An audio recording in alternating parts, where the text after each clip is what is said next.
राम राम जी, सीताराम, राधे श्याम, जय श्री कृष्णा। दोस्तों, आइए हमारे YouTube चैनल देहाती अनमोल कहानी में आप सबका स्वागत है।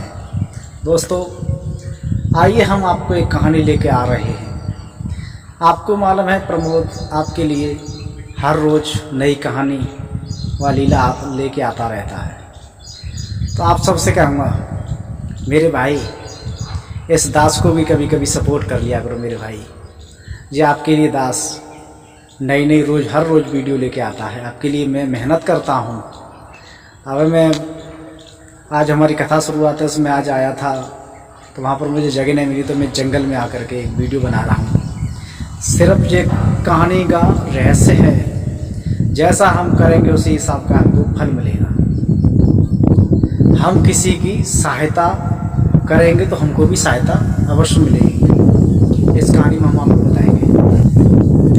एक जंगल में एक कबूतर रहता था और उसी जंगल में मधुमक्खी का छत्ता भी रखा था। तो दोस्तों, मधुमक्खी उसी जंगल में फूलों का रस लेने के लिए जंगल में उड़ती जाती थी।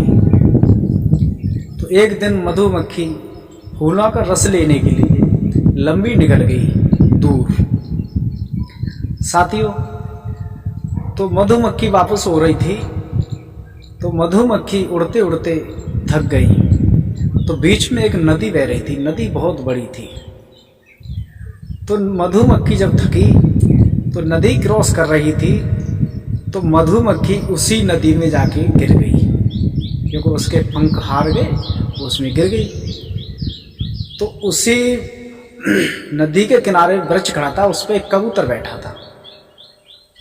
तो कबूतर ने देखा कि मधुमक्खी इस नदी में गिर गई है, इसकी जान जा रही है और मैं होश में इसलिए बैठा हूँ, तो हो सके मैं इसकी जान भी बचा दूँ। तो कबूतर ने अपना दिमाग चला करके उसी वृक्ष पे से एक पत्ता तोड़ा। तो पत्ता अपनी चोंच में दबा करके कबूतर उड़ा, जहाँ मधुमक्खी पानी में बह रही थी उसके आगे जाके डाल दिया। तो साथियों, मधुमक्खी ने पत्ता देखा तो मधुमक्खी उसी पत्ते पे जाकर के बैठ गई। दोस्तों, कुछ समय आगे के लिए बहती रही। जैसे ही मधुमक्खी के पंख सूखे, वहाँ से उड़ करके मधुमक्खी बाहर निकल आई। मधुमक्खी कबूतर के लिए अपनी दुआएं आशीर्वाद देने लगी और कबूतर से बोली, कबूतर भैया, आज से हम और आप दोनों जने मित्र हैं। तुमने मेरी सहायता की है, मैं आपकी एहसान बंद हूँ। मेरे ऊपर तुम्हारा बहुत एहसान है, मेरी जान बचाई। तो कबूतर और मधुमक्खी की वहाँ पर मित्रता हो जाती है, तो समय काटते हैं। तो एक दिन उसी जंगल में कहीं से शिकारी आ गया।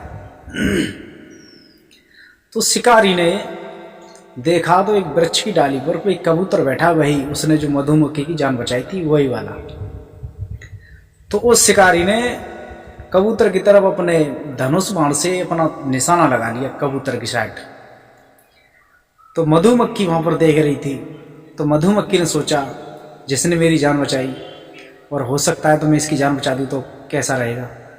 तो मधुमक्खी वहाँ से उड़ी और जो निशाना जो शिकारी लगा रहा था, उसकी आंख पे जाके उसने अपना डंक छेद दिया। तो दोस्तों, जैसे उसके डंक छिदा तो शिकारी छटपटाने लगा, दर्द से परेशान होने लगा। जैसे ही वो परेशान हुआ तो उसका तीर छूट गया बाण से, तीर साइड से होकर निकल गया, कबूतर की जान बच गई। दोस्तों, इस कहानी से हम आपको ये बताना चाह रहे हैं कि जैसा हम करेंगे वैसा ही हमको मिलेगा। हम और आप, जैसा हम किसी के साथ हम अच्छा करेंगे तो हमारे लिए अच्छा भी होगा। हम किसी के साथ अगर बुरा करेंगे तो हमारे साथ अवश्य बुरा होगा। इसलिए कोई विद्वान कहते हैं, तो कर भला तो हो भला और कर बुरा तो हो बुरा। इसलिए मैं सबसे एक बात कहूँगा भाई, हो सकता है तो अपनी चलती में किसी के साथ गंद मत करना, और जिस लायक हो तैसी सपोर्ट अवश्य करते रहना एक दूसरे की, समझे। अगर इस कहानी में कोई गलती हो तो इस दास को माफ़ करना, और हो सकता है अगर गलती हो तो हमको फ़ोन करके या कमेंट में हमको अगर कोई गलती हो तो बता देना, सो इसका हम सुधार करेंगे। हम आपके दास हैं। आदमी ऐसे ही आगे आगे बढ़ता है। अपना आशीर्वाद सब लोग बनाए रखना। जय श्री राधे, जय श्री कृष्णा, राम राम, सीता राम।